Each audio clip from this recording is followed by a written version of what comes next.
Hello दोस्तों, स्वागत है आप सभी का टू द पॉइंट के एनवायरनमेंट एंड इकोलॉजी के सेशंस में। हमने पिछले चैप्टर में इकोसिस्टम एंड इट्स फंक्शंस में हमने एनर्जी फ्लो या फिर एनर्जी साइकिल के बारे में चंद इंपॉर्टेंट टर्म्स के बारे में देखा और बायोटिक इंटरेक्शंस किस तरीके से होते हैं हमने उसके बारे में भी देखा। आज के इस चैप्टर में हम न्यूट्रिएंट साइकिल और इकोलॉजिकल सक्सेशन के बारे में पढ़ेंगे, जो कि तीन इंपॉर्टेंट हेड्स हैं इकोसिस्टम में, जैसे कि हमने पिछले चैप्टर में देखा कि एनर्जी फ्लो है, न्यूट्रिएंट फ्लो है और तीसरा जो है वो इकोलॉजिकल सक्सेशन होता है। तो आज के इस चैप्टर में हम न्यूट्रिएंट साइकिल और इकोलॉजिकल सक्सेशंस के बारे में पढ़ेंगे। आइए आज का चैप्टर शुरू करते हैं।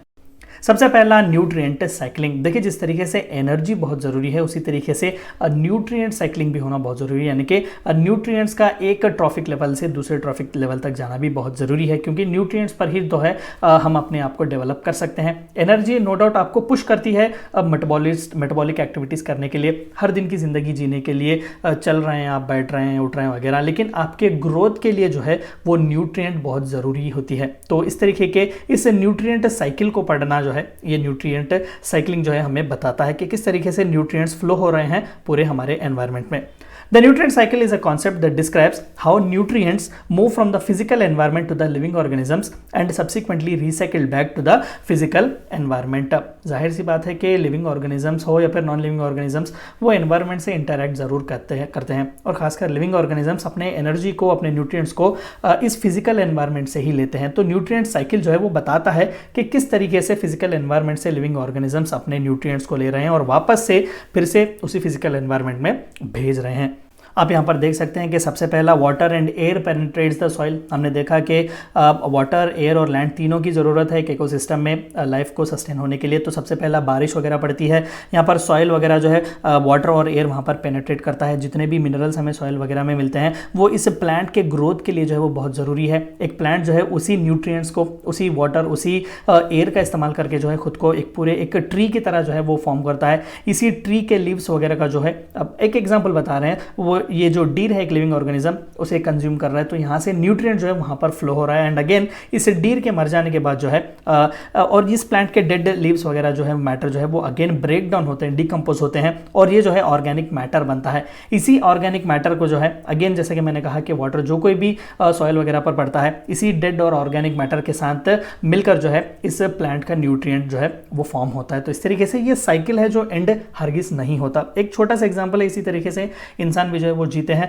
क्रॉप्स वगैरह जो सभी जो है वो उगाते हैं, अगेन ग्रोथ उनकी होती है, मर जाते हैं, न्यूट्रिएंट साइकिल में जो है अगेन उन्हें डिकम्पोज किया जाता है और वो लैंड के न्यूट्रिशन में या फिर सॉइल के न्यूट्रिशन में एक अहम हिस्सा बनते हैं। तो इन सभी कॉन्सेप्ट्स को डिस्क्राइब करना न्यूट्रिएंट साइक्लिंग कहते हैं।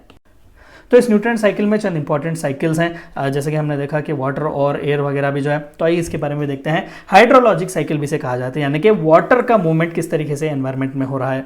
द हाइड्रोलॉजिकल साइकिल या फिर hydrologic cycle is continuous circulation of water in the earth atmosphere system which is driven by solar energy. धूप की बहुत जरूरी है, एवापोरेशन वगैरह होगा तभी तो क्लाउड्स वगैरह बनेंगे, क्लाउड्स वगैरह तब बनेंगे तभी जो है प्रेसिपिटेशन वगैरह होगा, रेनफॉल वगैरह आएगा, सॉइल वगैरह जो है वहाँ से प्लांट्स वगैरह उगेंगे। तो इस तरीके से कंटिन्यूअस जो वाटर का मूवमेंट हो रहा है, बारिश से समंदर, समंदर से अगेन रिवर, लैंड्स वगैरह, या फिर जहां पर से एवापोरेशन हो रहा है और डायरेक्टली अगेन क्लाउड्स वगैरह फॉर्म हो रहे हैं, इन सभी के बारे में पढ़ना उसे हाइड्रोलॉजिक साइकिल कहते हैं। तो इसी हाइड्रोलॉजिकल साइकिल या फिर हाइड्रोलॉजिक साइकिल में वाटर का मूवमेंट अलग अलग फॉर्म्स में होता है, जैसे कि water moves from one reservoir to another by process of evaporation, transpiration, condensation, precipitation etcetera. Best example अगर हम कह सकें, एवापोरेशन यानी कि पानी से डायरेक्टली जो है एवापोरेट हो रहा है वाटर जो है लिक्विड फॉर्म में है, लेकिन उसे कहीं ना कहीं छोटे छोटे प्रेसिपिटेट्स में जो है वो एज अ एयर जो है उसे ऊपर खींचा जाता है। एंड अगेन यहाँ पर ट्रांसपिरेशन अगर हम कह सकें, यानी कि लिविंग ऑर्गेनिज्म से, प्लांट से जो है वाटर वगैरह सनलाइट की वजह से वो एटमॉस्फेयर में पहुंच रहा है और वहां से उसे कूल डाउन किया जा रहा है और वो एक क्लाउड का फॉर्म ले रहा है और क्लाउड के फॉर्म में जो है जब वो जाता है उसे कंडेंसेशन कहते हैं और वहां से जो है प्रेसिपिटेशन होता है, यानी कि बारिश वगैरह जो है वो पड़ती है। And again snow melt, run of, बड़े बड़े पहाड़ों में वगैरह वो गिरता है पानी, वहाँ पर ग्लेशियर्स वगैरह भी होते हैं, वहाँ से स्नो वगैरह भी मेल्ट होती है, वाटर भी नीचे आ जाता है। And again surface run of, surface में जो है वो वाटर आता है एंड अगेन रिवर्स, लेक्स जितने भी है वहाँ पर वो रिचार्ज करता है। तो ये पूरा जो साइकिल है उसे वाटर साइकिल कहते हैं। द कार्बन साइकिल, कार्बन भी बहुत जरूरी है, कार्बन डाइऑक्साइड जिसे हम कहते हैं, या फिर carbon is a minor constituent of atmosphere as compare to oxygen and nitrogen. ये सभी की मात्राएं जो है तादाद हमें अच्छी खासी देखने को मिलती है। कार्बन डाइऑक्साइड दरअसल माना जाता है कि सिर्फ 2% है कार्बन डाइऑक्साइड पूरे एटमॉस्फेयर में, लेकिन वो बहुत ही क्रूशियल है। क्यों? क्योंकि सबसे बड़ा रीज़न जो है वो फोटोसिंथेसिस है, एक ऐसा प्रोसेस जिसके तहत प्लांट्स अपना फूड बनाते हैं और ऑक्सीजन को जो है वो रिलीज करते हैं।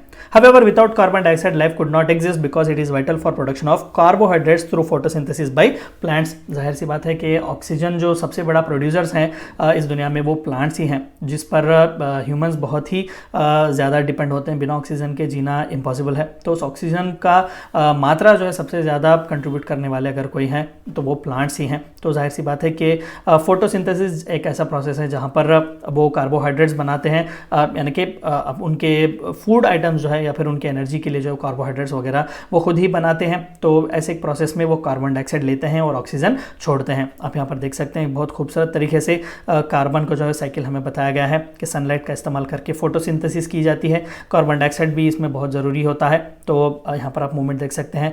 ऑर्गेनिक कार्बन यहाँ पर होता है एंड अगेन जो है डिकम्पोज्ड एनिमल्स वगैरह से फॉसिल फ्यूल्स वगैरह भी जो है वो बनते हैं। रूट रेस्पिरेशन होता है एंड अगेन प्लांट रेस्पिरेशन इसे हम कहते हैं। फिर से वापस जो है इसी कार्बन डाइऑक्साइड का इस्तेमाल करता है ये प्लांट। तो इस तरीके से इन सभी को जो है एक कार्बन साइकिल कहा जाएगा, यानी कि कार्बन का मूवमेंट पूरे हमारे एनवायरनमेंट में किस तरीके से हो रहा है। तीसरा जो है वो है नाइट्रोजन साइकिल। देखिए न्यूट्रिएंट साइकिल अलग है, नाइट्रोजन साइकिल अलग है। नाइट्रोजन साइकिल न्यूट्रिएंट साइकिल का एक हिस्सा है, यानी कि न्यूट्रिएंट्स के फ्लो होने में नाइट्रोजन का भी बहुत जरूरी है। नाइट्रोजन भी एक बहुत ही इंपॉर्टेंट कंपोनेंट है, क्योंकि नाइट्रोजन फिक्सेशन एक ऐसा प्रोसेस है जिसके तहत प्लांट्स जो है अपने रूट्स का इस्तेमाल करके एनर्जी ग्रैब करते हैं सॉइल से। जो कोई भी एडिक्वेट ऑर्गेनिक जो डिकम्पोजिशन होता है तो उस ऑर्गेनिक मैटर को किस तरीके से ब्रेक डाउन करते हैं, कार्बोहाइड्रेट्स में चेंज उसे किया जा सकता है फोटोसिंथेसिस में। ये सभी जो है इस नाइट्रोजन फिक्सेशन के प्रोसेस से ही होता है। तो उसे जो है नाइट्रोजन बहुत ज़रूरी है। तो इसलिए नाइट्रोजन साइकिल भी जो है वो बहुत ही क्रूशियल होता है। Nitrogen is an essential constituent of protein and is basic building block of all living tissues. तो नाइट्रोजन बहुत ही ज़रूरी है लिविंग टिश्यूज में भी, यानी कि जो कोई भी लिविंग टिश्यूज हैं, प्लांट्स हैं, एनिमल्स, ह्यूमंस वगैरह है, तो नाइट्रोजन बहुत ही ज़रूरी है उसमें। वो एक बेसिक बिल्डिंग ब्लॉक की तरह देखा जा सकता है। It constitutes nearly 16% by weight of all the proteins. तो आप देख सकते हैं कि कितना एक मेजर कंस्टिट्यूएंट है। There is an inexhaustible supply of nitrogen. जाहिर सी बात है कि सबसे ज़्यादा अगर तादाद में पूरे एनवायरमेंट में अगर कुछ है तो वो नाइट्रोजन है in the atmosphere, but the elemental form can not be used directly by most of the living organisms. तो डायरेक्टली उसे कंज्यूम नहीं कर सकते, अलग अलग प्रोसेस से जो है नाइट्रोजन को कंज्यूम करते हैं। तो बेस्ट एग्जाम्पल यहाँ पर हमने देखा कि प्लांट्स जो है वो नाइट्रोजन फिक्सेशन का इस्तेमाल करते हैं, जिसके तहत वो एटमॉस्फेयर के नाइट्रोजन का इस्तेमाल करके अपने टिश्यू बिल्डिंग प्रोसेस में, अपने ग्रोथ में जो है वो बहुत ही इंपॉर्टेंट योगदान देते हैं। आप यहाँ पर देख सकते हैं डिटेल में हमने दिया गया है डेंट्रिफिकेशन, नाइट्रिफिकेशन, असिमिलेशन, ये सभी जो है अलग अलग प्रोसेसेस हैं। तो ये सभी जो है नाइट्रोजन का या फिर नाइट्रोजन साइकिल का बहुत ही इंपॉर्टेंट एक हिस्सा है। और आखिर में तीसरा जो सबसे इंपॉर्टेंट हेड है इकोसिस्टम एंड इट्स फंक्शन का, वो है इकोलॉजिकल सक्सेशन, जिसके बारे में हमने ऑलरेडी देखा हुआ है थोड़ा बहुत। It is the process that describes how the structure of a biological community that is an interacting group of various species in a desert, forest, grasslands, marine environment and so on changes over time. यानी कि जैसा जैसा time जो है घटता जाता है, किस तरीके से अलग अलग कम्युनिटीज़ जो है वो अपने एनवायरमेंट में, अपने इकोसिस्टम में किस तरीके से वो ग्रो कर रहे हैं या फिर किस तरीके से चेंजेस वहाँ पर आ रहे हैं। तो इसे इकोलॉजिकल सक्सेशन कहा जाएगा। आप यहाँ पर देख सकते हैं थ्रू टाइम जो है हम देख सकते हैं रॉक्स वगैरह, अगेन यहाँ पर अच्छी खासा सॉइल यहाँ पर फॉर्म होता है, थोड़ा बहुत ट्री का ग्रोथ हमें देखने को मिलता है। यहाँ पर सॉइल का सिस्टम भी जो है वहाँ पर चेंज हो रहा है, यहाँ पर रॉक्स हैं, यहाँ पर नहीं है। तो इस तरीके से जैसे जैसा टाइम जो है वो आगे बढ़ता जाता है, तो इकोलॉजिकल सक्सेशन किस तरीके से हो रहा है उसे स्टडी किया जा सकता है। इन्हें फर्दर अगेन क्लासीफाई भी किया जा सकता है, जैसे कि पायोनियर स्पीशीज। मान लेते हैं कि कोई एक नई जगह है जहाँ पर किसी भी तरीके का लाइफ फॉर्म नहीं है, तो नया नया वहाँ पर जो कोई भी ऑर्गेनिज्म वगैरह जाकर वहाँ पर वहाँ की ज़िंदगी को जो है वो अपनाएंगे, उन्हें पायोनियर स्पीशीज़ कहा जाएगा, क्योंकि वो लीडर हैं, पहले वो जाकर वहाँ पर सर्वाइव कर रहे हैं। और उनसे जो है आगे जो आएंगे थोड़े बहुत डेवलप्ड, उन्हें इंटरमीडिएट स्पीशीज़ कहा जाएगा। और उन्हें जो लास्टली जो है वो एक पूरे फॉर्मड में, एक पूरे अच्छे तरीके से जो है सक्सीड करेंगे, एक एज अ फाइनल फॉर्म, उन्हें क्लाइमैक्स कम्युनिटी भी कहा जाता है। तो इस तरीके से किसी भी एक इकोसिस्टम का या फिर किसी भी एक रीजन का इकोलॉजिकल सक्सेशन होने के लिए हंड्रेड्स ऑफ ईयर्स होते हैं। बेस्ट एग्जांपल आप अर्थ ही ले लीजिएगा, बिग बैंग से लेकर आज तक जो है जो कोई भी चेंजेस हम अलग अलग देखने को हमें मिल रहा है एनवायरनमेंट वगैरह, उन सभी को जो है हम इकोलॉजिकल सक्सेशन ही कहेंगे।